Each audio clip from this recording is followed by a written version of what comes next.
नमस्कार।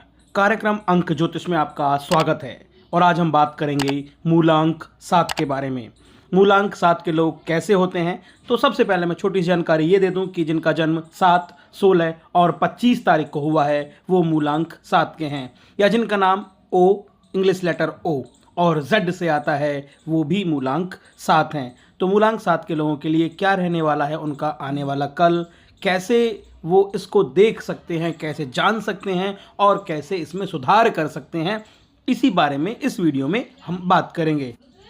मूलांक 7 के लोग जिनका स्वामी ग्रह केतु है, परंतु कई विद्वान इसे नेपच्यून यानी वरुण का ग्रह कहते हैं, तो कुछ लोग इसे चंद्रमा का अंक भी मानते हैं।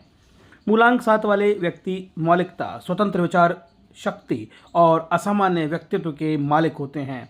वो शांत चित्त होकर नहीं बैठ पाते, सदैव कुछ ना कुछ सोचते रहते हैं। छत्रपति शिवाजी का मूलांक 7 था। मूलांक 7 के लोग हैं, इनकी कल्पना शक्ति काफ़ी तीव्र होती है, अभिव्यक्ति की भी इनमें अधिक क्षमता होती है, स्वतंत्रता इनके रग रग में, रोम रोम में बसी होती है। वो निडर और साफ साफ कहने वाले होते हैं। वो अपने आप को मानते हैं कि हम स्वतंत्र हैं, आज़ाद हैं, विचारों की अभिव्यक्ति ही इनका मेन उद्देश्य होता है। वो अपनी बात को कह देते हैं, कैसे भी कहें, सामने वाले पर इसका क्या प्रभाव पड़ेगा नहीं मानते, वो कह देते हैं। और हाँ, एक बात और, ये छोटी छोटी बातों पर चिड़चिड़े हो जाते हैं। मान के चलिए कोई काम नहीं बना, किसी ने उल्टा बोल दिया या कुछ और, तो ये बहुत जल्दी चिड़चिड़े हो जाते हैं। चिंता इतनी करते हैं कि राई का पहाड़ बनाते हैं। तो बस इनको अपनी इसी बात पर थोड़ा सा मूल्यांकन करना चाहिए। छोटी छोटी बातों पर चिढ़ना नहीं चाहिए, परेशान नहीं होना चाहिए। तो ये एक चीज़ और, 7 वाले लोग बड़े प्रतिष्ठित होते हैं, समाज में इनका बड़ा नाम होता है। तो अब बात करते हैं इनकी शिक्षा की। अगर इनकी शिक्षा की बात की जाए तो कला व गुप्त विद्या में इनकी अच्छी रुचि होती है। इनकी शिक्षा का स्तर अच्छा होता है। हालांकि इनकी प्राथमिक शिक्षा का स्तर थोड़ा सा ढीला होता है, लेकिन धीरे धीरे करके वो अपने उच्च स्तर पर अपनी शिक्षा को लेकर चले जाते हैं। जैसे मेरा मतलब ये था कि पहली, दूसरी, तीसरी कक्षा में हो सकता है इनका मन पढ़ाई में ना लगे, लेकिन जैसे जैसे ये बड़े होते चले जाते हैं इनका पढ़ाई में मन होने लगता है और परीक्षाओं से इनको शुरू में असफलता मिलती है, लेकिन धीरे धीरे जैसे जैसे वो आगे बढ़ते हैं सफलता प्राप्त करने लगते हैं। और इनकी जो रुचि है वो ग्रंथों में भी होती है, वो ग्रंथों के भी ज्ञाता हो सकते हैं, उसको बड़े अच्छे से पढ़ते हैं। चलिए अब बात करते हैं पढ़ाई लिखाई के बाद इनकी आर्थिक स्थिति की। तो ये मौलिकता के बल पर धन अर्जन करते हैं। मौलिकता इनमें कूट कूट कर भरी होती है, जैसा मैं पहले बता रहा था। ये धन का संग्रह तो नहीं कर पाते, लेकिन धन कमाते बहुत हैं, यानी इतना कमाते हैं कि उसे खर्च भी कर देते हैं। दान पुण्य काफ़ी करते हैं, इसी में इनका धन खर्च भी होता है। और ये दान करने के बाद खुश भी होते हैं। उनको लगता है कि हम जिस कार्य के लिए इस पृथ्वी पर आए हैं, धन तो हम उपार्जित कर ही लेंगे, धन तो कमा ही लेंगे, लेकिन किसी गरीब को दान देना इनको बड़ा अच्छा लगता है।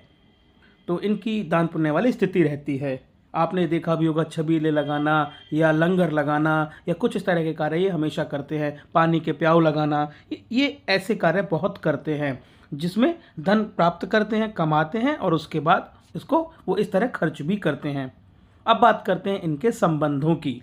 जो इनका संबंध अपने भाई बहन, जितने भी इनके परिवार में भाई बहन हैं, उनके साथ अच्छा रहता है। और ये जो आवश्यक वस्तुएं हैं कि तुम मुझे ये दे देना, मैं तुम्हें ये दे दूंगा, ये भी बहुत अच्छा होता है। ये बुद्धिजीवी होते हैं, विचार उनके बहुत श्रेष्ठ होते हैं। तो ये है, इसीलिए ये अपने भाइयों से भी मित्रता वाले संबंध रखते हैं। अब बात करते हैं जो इनकी मूलांक हैं 1, 3, 2, 5, 7, 9। इन मूलांकों से इनकी बहुत अच्छी बनती है। इनके ये दोस्त बहुत अच्छे होते हैं जिनका जन्मांक और मूलांक 1, 2, 3, 5, 7 रहता है। इनसे इनकी बहुत अच्छी बनती है। और अब बात करते हैं इनके विवाह की। इनके विवाह और प्रेम संबंधों की बात करते हैं तो इनके अधिक स्थायी संबंध नहीं रहते हैं, क्योंकि इनकी जो प्रवृत्ति है वो बड़ी गंभीर होती है, बड़े सोचते हैं। और ये प्रेम का दिखावा नहीं कर सकते, लेकिन इनके अंदर प्रेम तो कूट कूट के भरा है, जैसे मैं बता रहा था, लेकिन प्रेम का दिखावा नहीं करते। इसीलिए इनके संबंध शुरुआती दौर में तो बहुत ऐसे ही रहते हैं, बाद में अच्छे बनते हैं। अंक शास्त्री ये भी बताते हैं कि मूलांक 7 वाली स्त्रियां विवाह करने से भी बचना चाहती हैं। ये कई बार ऐसा देखा गया है। और अब बात करते हैं इनके कार्यक्षेत्र की। मूलांक 7 वाले कल्पना शक्ति और अभिव्यक्ति की बड़ी अच्छी क्षमता रखते हैं। वो कवि, लेखक, दार्शनिक अच्छे रहते हैं। इसके अलावा वो डॉक्टर, अध्यापक, जज, सरकारी अधिकारी, ज्योतिष आदि भी विधाओं में कार्य करते हुए देखे जा सकते हैं। कुल मिला के 7 वाले बहुत अच्छे होते हैं। उनकी आध्यात्मिक शक्ति काफ़ी होती है, विचारणीय ये बात रखते हैं और अपने आप को दबा सा कभी भी महसूस नहीं रखते। वो स्वतंत्र होते हैं, चाहे उनकी बात का किसी को बुरा ही क्यों न लग जाए, लेकिन उनको कहना है तो कहना है। ये मैं उनके बारे में थोड़ा सा बता रहा हूँ और ये जितनी भी सारी बातें कर रहा हूँ मैं ये अंक शास्त्री से बात करने के बाद ही कर रहा हूँ। इसके बात किया है उनके स्वास्थ्य की कि इनके भाई स्वास्थ्य कैसा रहता है, थोड़ा सा इस बारे में भी बात कर लेते हैं। ये मानसिक रूप से थोड़े से तनाव में रहते हैं, मानसिक रोग इनको हो सकते हैं। इसके अलावा इनको रक्तचाप कम या ज़्यादा यानी बीपी लो और बीपी हाई दोनों की परेशानियां भी हो सकती हैं। नज़र से भी इनको यानी आई दोष हो सकते हैं।